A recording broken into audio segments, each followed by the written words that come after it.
मधु एक मध्यम परिवार की अप्सरा समान खूबसूरत युवती थी। उसके पिता का अपना छोटा सा कारोबार था। घर में खाने पीने की कोई कमी नहीं थी। जब मधु घर से निकलती तो लड़के दिल थाम कर रह जाते थे। मधु को इस बात का एहसास था कि वह हसीन है, इसलिए वह और भी नजाकत से चलती थी। एक एक कदम बड़े सोच समझ कर उठाती थी। जब उसके चलने पर लड़कों के दिलों पर सांप लौट जाता और वे दिल थाम कर रह जाते और आह भरते रह जाते, तो यह सब देखकर उसे बड़ा आनंद मिलता। वह उन्हें और भी जलाती और आनंद महसूस करती थी। यही कॉलेज के छात्रों का हाल था। कॉलेज के मनचले छात्र भी उसे देखकर आह भरकर रह जाते थे। लेकिन मधु एक ऐसी चिड़िया थी जो किसी के हाथ में नहीं आ रही थी। मधु के पिता मदन लाल के एक मित्र थे, अवधेश। उनका एक बेटा था, राजेश। कारोबार के सिलसिले में अक्सर राजेश मधु के घर आया करता था। राजेश भी हसीन मधु का दीवाना था। मधु MA की छात्रा थी। 18 को पार कर गई थी। जवानी से भरपूर थी, लेकिन अपने यौवन की हवा अभी तक उसने किसी को लगने नहीं दी थी। राजेश जब भी मधु के घर आता था, तभी वह उसको तरह तरह से अपनी ओर आकर्षित करने का प्रयास करता था, मगर मधु उसकी ओर ध्यान ही नहीं देती थी।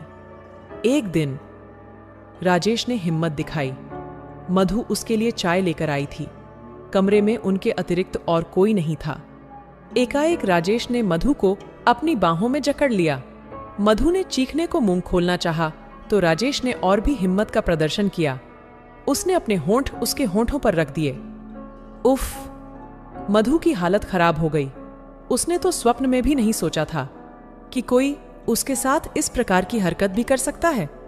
कुछ पल इसी तरह से गुजर गए। मधु के सारे शरीर में एक अजीब प्रकार की झुरझुरी सी दौड़ गई। कई पलों तक उसी स्थिति में रहने के बाद राजेश ने मधु को छोड़ दिया और फिर बोला, आई एम सॉरी मधु, मैं अपने आप पर काबू न रख सका। तुम्हारे हुस्न ने मुझे दीवाना बना दिया था। मधु चुपचाप खड़ी रही। उसकी स्थिति बड़ी अजीब थी। उसकी समझ में यह नहीं आ रहा था कि वह क्या कहे। राजेश ने फिर कुछ नहीं कहा। वह सोफे पर बैठा और चाय पीने लगा। आपने यह अच्छा नहीं किया, काफी देर बाद मधु ने कहा। मधु घर में अकेली थी। उसकी मां तो थी नहीं। उसकी मां की मृत्यु कई वर्ष पूर्व हो गई थी। राजेश उस दिन चाय पीकर चला गया। राजेश के इस कृत्य ने मधु के तन बदन में आग लगा दी थी।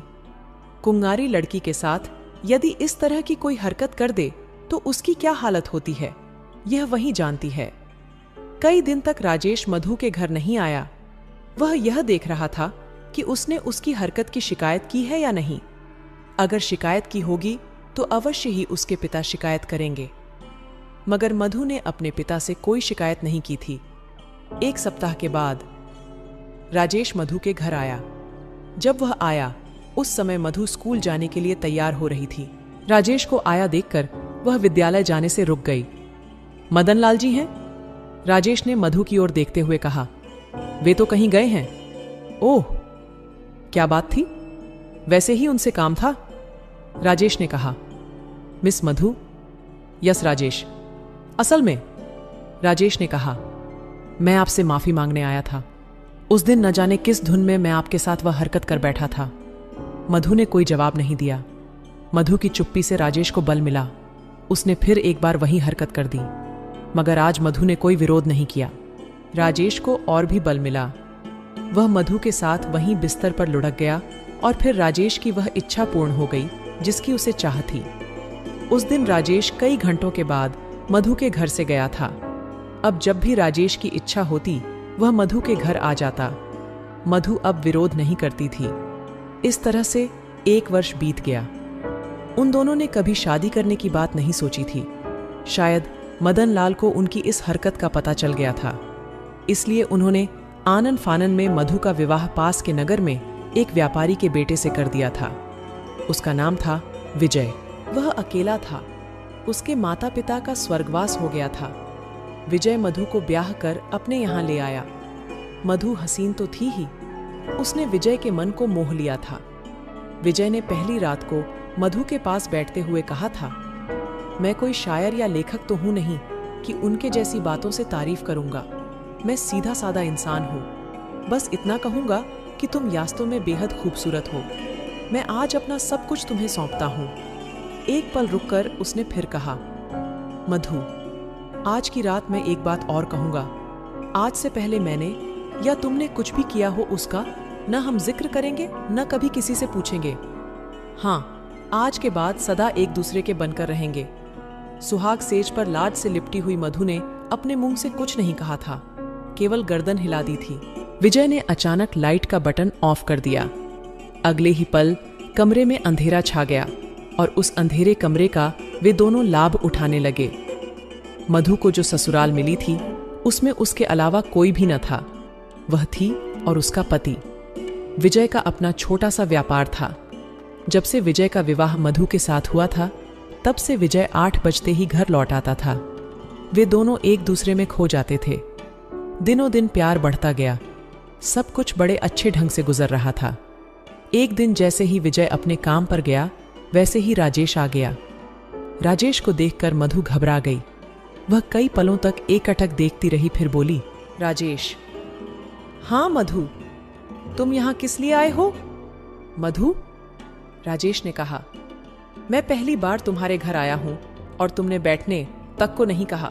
ऊपर से पूछ रही हो कि मैं क्यों यहां आया हूं। देखो, मैं यहां अपनी ससुराल में बड़े आराम से हूं। मैं नहीं चाहती कि मेरे सुखी जीवन में किसी तरह का विघ्न पड़े। मधु के स्वर में घबराहट साफ झलक रही थी। मैं तुम्हारे सुखी जीवन में विघ्न क्यों डालूंगा भला? उसने कहा, मैं क्या तुम्हारा दुश्मन हूं मधु? मैं तो तुमसे मिलने चला आया हूं। क्या कोई अपने पहले प्यार को यूं ही भुला देता है? कभी कभी तो मेरा भी हक बनता है तुम पर। तुम चले जाओ प्लीज, मधु ने कहा। चला जाऊंगा, राजेश ने कहा। बिल्कुल चला जाऊंगा, तुम आओ तो। मधु चाहकर भी राजेश को न रोक सकी। वह इस बात से डर रही थी कि यदि उसने विरोध किया तो राजेश उसके पति से उसके विषय में सब कुछ बता न दे और राजेश अपनी इच्छा पूरी करके चला गया। मधु के इस डर का लाभ बराबर राजेश उठाने लगा। वह कभी भी वहां आ जाता और मधु को अपनी बाहों में भर लेता और अपनी इच्छा पूरी करके चला जाता। जब भी राजेश आ जाता था मधु बुरी तरह से घबरा जाती थी। उसे इस बात का भय था कि यदि किसी दिन विजय आ गया तो क्या होगा। उस दिन राजेश करीब 11 बजे आया था। उसने आते ही मधु को अपना बाहों में भर लिया। वह उसे अपनी बाहों में उठाकर अंदर ले आया। मधु विवश थी। ठीक उस वक्त जब वे दोनों एक दूसरे में खोए हुए थे, बाहर से किसी ने द्वार खटखटाया। कौन है? मैं हूं विजय, बाहर से आवाज आई। मधु बहुत जल्दी उठकर खड़ी हुई, कपड़े ठीक किए और राजेश कुर्सी पर बैठ गया। मधु ने द्वार खोला। उसके चेहरे पर हवाइयां उड़ रही थीं, बाल बिखरे हुए थे, सांसें उखड़ी हुई थीं। मधु की इस हालत को देखकर विजय ने कहा, क्या बात है मधु? कुछ नहीं। कुछ तो है, विजय ने कहा। तुम इतनी घबराई हुई क्यों हो? नहीं तो मैं कहां घबराई हुई हूं। विजय और मधु दोनों अंदर आ गए। अंदर बैठे हुए राजेश को देखकर विजय सब कुछ समझ गया। उसकी ओर देखते हुए बोला, ये कौन है?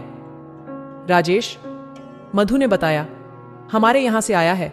डैडी ने खबर लेने के लिए भेजा है। ओह, यह बात है। जी। मधु ने चाय बना दी। विजय और राजेश ने साथ साथ चाय पी। चाय पीने के बाद राजेश चला गया। उसके साथ ही विजय भी चला गया। विजय ने न तो मधु से कहा न ही उसने राजेश से कुछ कहा, लेकिन उसके मन में शंका ने घर कर लिया था। अब वह उन्हें रंगे हाथों पकड़ने की फिराक में रहने लगा। 1 महीने बाद जैसे ही विजय घर से निकला, राजेश आ गया। उसने फिर मधु को अपनी बाहों में भर लिया। राजेश, हाँ मधु, तुम क्यों मेरे सुखी जीवन में आग लगाने पर तुले हुए हो? वह बोली। उस दिन विजय को शक हो गया था। ये बात और है कि उसने मुझसे कच नहीं कहा। भगवान के लिए तुम यहां मत आया करो। अच्छा मधु, राजेश ने कहा, मैं वादा करता हूं आज के बाद कभी नहीं आऊंगा। और उसने मधु के बार बार मना करने के बावजूद भी उसे अपनी बाहों में भरकर भींच लिया। जब वे दोनों एक दूसरे की बाहों में थे, किसी ने द्वार पर ठोकर मारी। द्वार खुल गया। सामने विजय खड़ा था। कोई भी पुरुष जब अपनी पत्नी को किसी पर पुरुष की बाहों में देखता है तो उस समय जो उसकी हालत होती है वही हालत उस समय विजय की थी।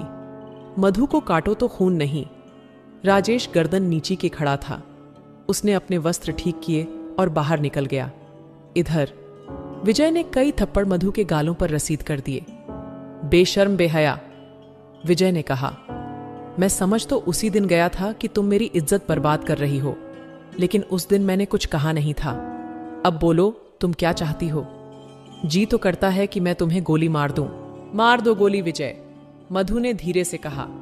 मैं कसूरवार हूं, तुम जो चाहो करो, मैं उफ न करूंगी। लेकिन सच ये है कि हम दोनों पहले से ही एक दूसरे को प्यार करते थे। हम चाहते थे कि हमारी शादी हो जाए, मगर हो ना पाई थी। मधु जी, मैं आज तुम्हें बख्श रहा हूं, विजय ने कहा। मैंने पहली रात को तुमसे कहा था कि शादी से पहले हमने जो कुछ किया है उसे भूल जाते हैं। याद रखना, यदि आज के बाद तुमने कोई गलती की तो मेरा चाहे कुछ भी हो, तुम्हें गोली मार दूंगा। जी, मधु ने कहा। आपको शिकायत का मौका नहीं मिलेगा। फिर जिंदगी गुजरने लगी। विजय ने काफी दिनों तक फिर छुप छुप कर देखा, मगर उसे फिर कोई गलती नजर न आई। ना ही उसने राजेश को आते हुए देखा। मधु ने विजय के प्यार में किसी किस्म की कोई कमी न पाई। उसने निश्चय कर लिया था कि अब वह राजेश से कभी न मिलेगी। उसने पूरी निष्ठा के साथ विजय की बनकर रहने का निश्चय किया। लेकिन तभी एक दिन एक अजीब घटना घट गई। गर्मियों के दिन थे। दोपहरी में अचानक मोहल्ले का एक गुंडा टाइप का लड़का घर में घुस आया। उसका नाम रोबिन था। उसने आते ही मधु के मुंह पर हाथ रख लिया ताकि वह चिल्ला न सके और वहीं बिस्तर पर ढकेल दिया। बेचारी मधु विवश हो गई। एक बार फिर उसका शील भंग हो गया। राजेश के चंगुल से छूटी तो रोबिन के चंगुल में फंस गई। वह जब मर्जी होती मकान में आ जाता और मधु को दबा लेता। मोहल्ले में उसकी खिलाफत करने वाला भी कोई न था। उस दिन जब रोबिन ने मधु को दबोच रखा था, वहां विजय आ गया। विजय ने जब ये देखा तो उससे बर्दाश्त न हुआ। उसने वहीं पड़े हुए एक इंडे से रोबिन पर वार कर दिया। रोबिन ने चाकू खोला और विजय के पेट में घुसेड़कर घुमा दिया। विजय की आंतें बाहर आ गईं और वह वहीं लुढ़क कर ढेर हो गया। रोबिन वहां से यह कहता हुआ भाग गया, खबरदार, अगर मेरा नाम लिया तो तुम्हारा भी यही अंजाम होगा। मधु रोने पीटने लगी। मोहल्ले के लोग इकट्ठा हो गए। लोगों के पूछने पर उसने बताया, कुछ लोग घर में घुस आए थे। वे लूटना चाहते थे। इन्होंने विरोध किया और उन्होंने चाकुओं से इन्हें गोद डाला। लाश को पुलिस उठाकर ले गई। पोस्टमार्टम के बाद लाश उसे मिली और वह जला दी गई। अब मधु नितांत अकेली रह गई। उसके पास कुछ भी नहीं रह गया था। विजय का जो कुछ भी था वह सब उसी का था, लेकिन उसका वह करेगी क्या? व्यापार करने वाला तो कोई भी नहीं रह गया था। राजेश फिर आने जाने लगा था। एक दिन उसने राजेश के सामने शादी का प्रस्ताव रखते हुए कहा, राजेश, विजय के इस सब व्यापार को भी तुम समेट लो और मुझसे शादी कर लो। शादी की क्या जरूरत है मधु? राजेश ने कहा, मैं हूं ना, मैं तुम्हारा व्यापार देख दूंगा। मधु को अब राजेश से नफरत हो गई। एक दिन उसने राजेश की चाय में बहुत सी नींद की गोलियां डाल दी। राजेश उसके घर से चला गया। वह बस में बैठा था। वहीं बैठा का बैठा रह गया और दोबारा उठ न सका। किसी को भी यह पता न चल सका कि राजेश को किसने मार डाला। अब मधु इंतकाम पर उतर आई थी। राजेश के बाद उसने रोबिन से शादी का प्रस्ताव रखा। रोबिन भी उसके प्रस्ताव को ठुकरा गया। तब उसने एक दिन बड़ी सफाई से रोबिन को भी ठिकाने लगा दिया और फिर वह किसी नए युवक को फंसाने के लिए सोचने लगी।